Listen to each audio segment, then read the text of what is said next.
Ladies and gentlemen, up next, the Lighthizer Doctrine. Please welcome former United States Trade Representative Robert Lighthizer and co-host of CPAC NOW Mercedes Schlapp.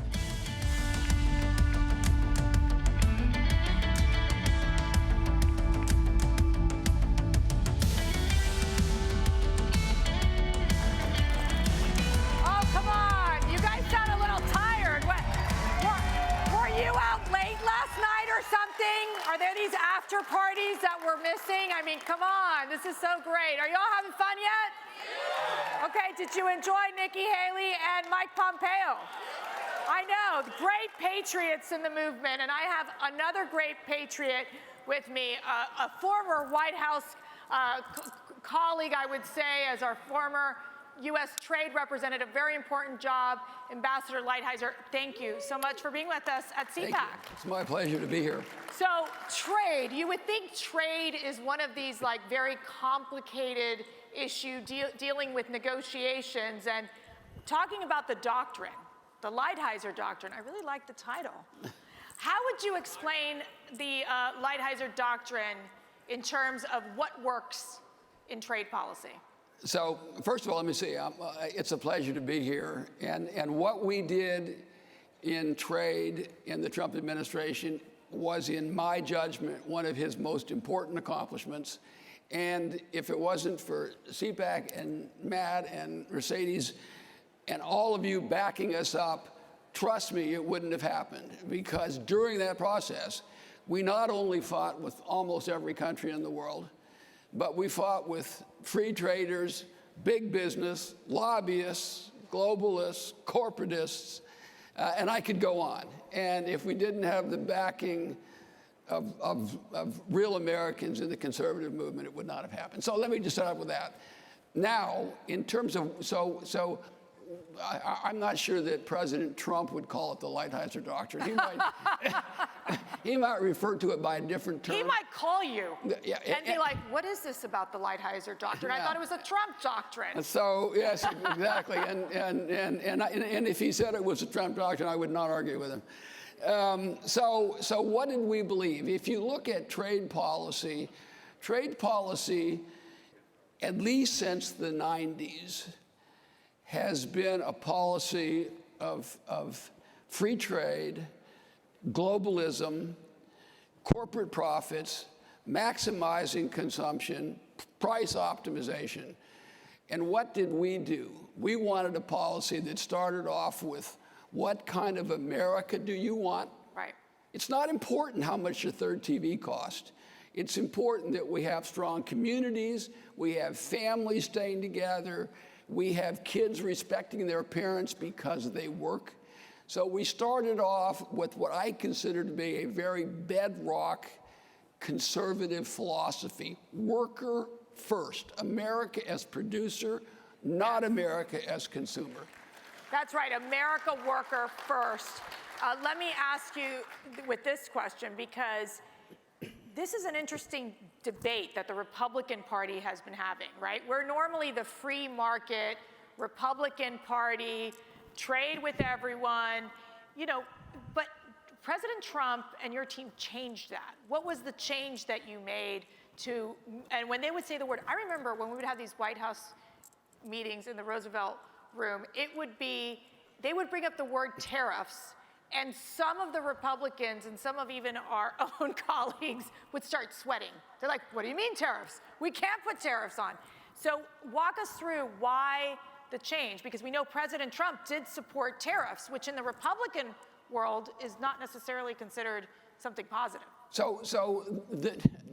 In the first place, let me say, in the Republican, in the conservative world, can I just take 1 minute on the kind of the history of this? Yes. So as conservatives, we like to think about values and tradition. All right, so what do we start with? We start with Alexander Hamilton in the Federalist Papers. He was in favor of tariffs, government subsidies appropriately done, and ultimately a national bank. We'll set that last issue aside. Then you had Henry Clay, who talked about something called the American system, and that is to build up manufacturing, make America a manufacturing powerhouse.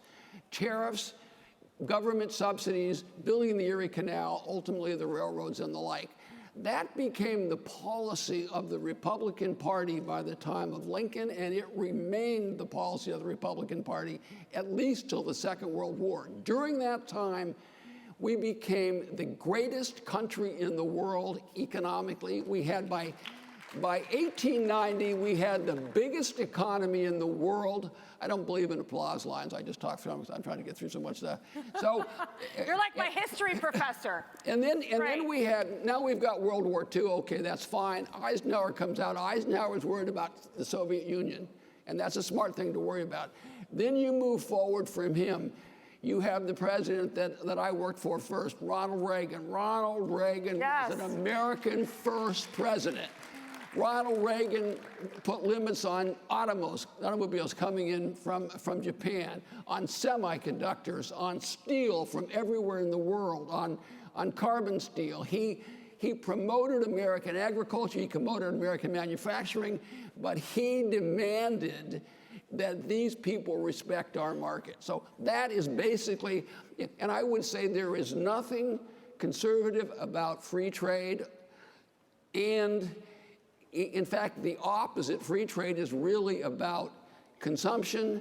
Consumption's about materialism. That is the opposite of values, which is what conservatives are for. So that was the fundamental change. Was it difficult? Yes. You have a lot of Republicans who had gotten into a habit of thinking, oh, we are for free trade. What that devolved into is we're for corporate profits, we're for cheap TV sets, and the cost. A liberal would say, well, the cost is fine. We'll just give those people money and take away the dignity of work. And what a conservative was saying is, well, we'll retrain them. But that also was sort of unrealistic, because you're not going to take a steel worker and have him code, right, or build semiconductors. We need an America that has basic values and that takes care of itself. And that is the difference. Ronald Reagan followed it, and Donald Trump started a worker-centered, community-centered, family-centered trade policy. And that was a revolution, and we did it. And then I would say the second thing he did, which was every bit as important, and in this area of trade and economics, is he raised the alarm on China. It's impossible for us to remember back 6, 7 years ago how people thought about China. Now everyone assumes that they're a problem, but people didn't assume that 6 years ago. And I fear that if the current administration gets another term, that they're going to go right back, get rid of the tariffs, get rid of the things that Donald Trump did to raise the alarm on China and to level the playing field with China. You brought up the current administration. Okay, you all can say boo now. The Biden administration. One of the interesting things that we were talking about is Biden came out and said, we seek competition, not conflict with China. Your thoughts on that? So, all right, now I want you to stay with me for a second. We have two issues. We have a security military issue and we have an economic issue, okay? We have the two issues. So basically you have four possibilities. You could have a military conflict or no military conflict, economic conflict or no economic conflict, right? Those are the only four options. Obviously, to have neither is basically just surrender, right? Letting the Chinese have their way. To have a military confrontation is something that we want to avoid.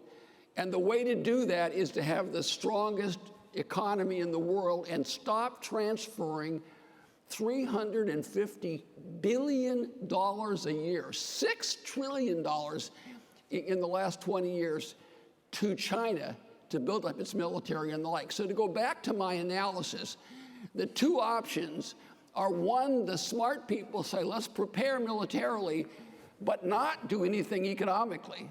And what I'm suggesting is we should right now try to avoid the military and do everything we can to take them on economically. And that means strategically decoupling our economies. And President Trump, if you President Trump this week on Monday, and if you haven't watched this thing, watch it, all right? President Trump laid the cards down. He said, here's my position on trade. And in that, he called for tariffs to get back to balanced trade, but even more importantly, he called for tariffs and decoupling. He didn't use the term, but you read it, with China over a 4-year period. And it's absolutely essential that we do it.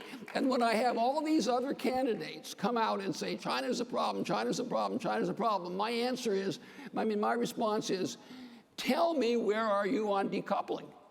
Because if you're not for decoupling, if you say we got to get tough with China, but yet you want to continue to transfer $300 billion a year and all of our technology to China, you want to continue to do that, but yet you want to be tough on China, it's madness. We're not going to beat China with the military alone. We're going to beat China economically. And right now, they are winning. Trust me, they're winning. And we're letting them win. And it's crazy.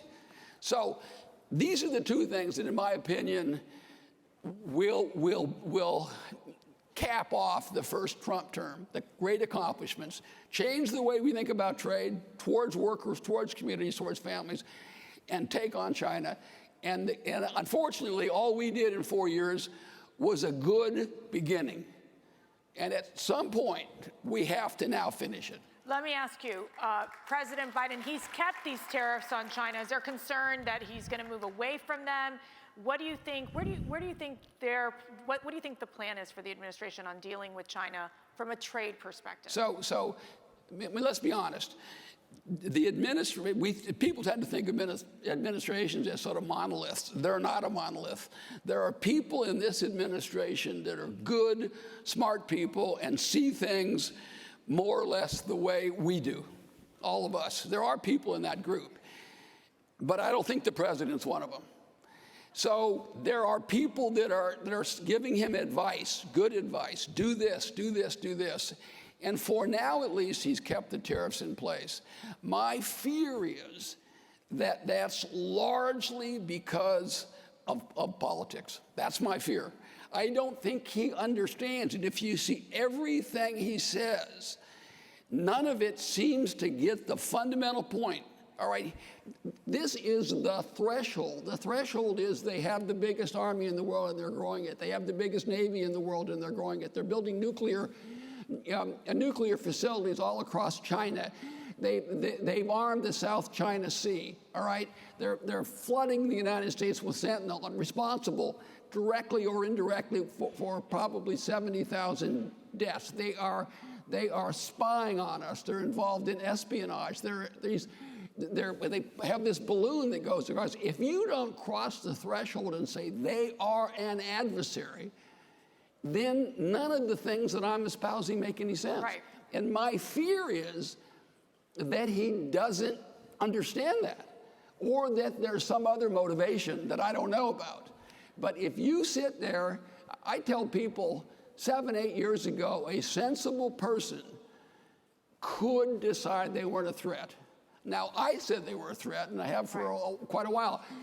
But no sensible, honest person can say that now. You're either ignorant and don't know what you're doing, or you somehow are compromised. Let me ask you, for Americans, should we be concerned about trade deficits?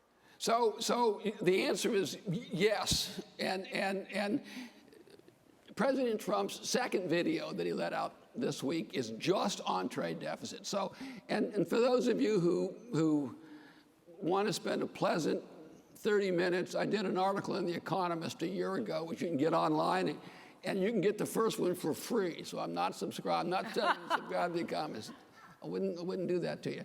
But basically, trade deficits are an enormous problem. I'll spend 1 second describing it in a second, though.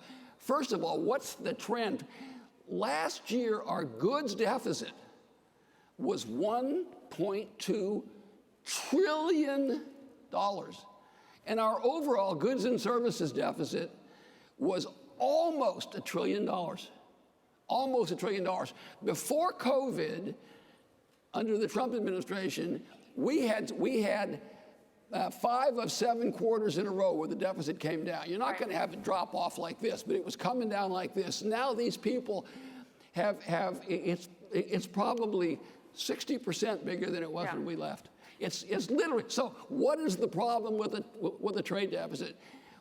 Other countries get this money, and what do they do with it? They ultimately have to buy assets in the United States. I want to squeeze in this last question before we have to get off stage here, because we were looking. We're selling out the country.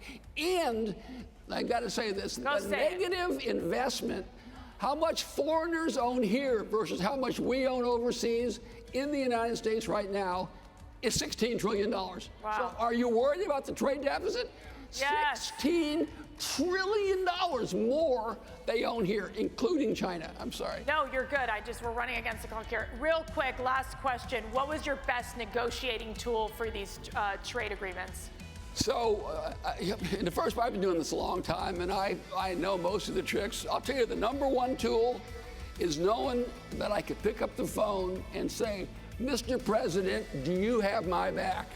And knowing that Donald J. Trump, in every case, had my back. So when I said, we're going to do something, nobody doubted it. And it was for that one reason. One of the toughest negotiators, a great ambassador, our U.S. Trade Representative, Ambassador Robert Lighthizer. Thank you. Thank you.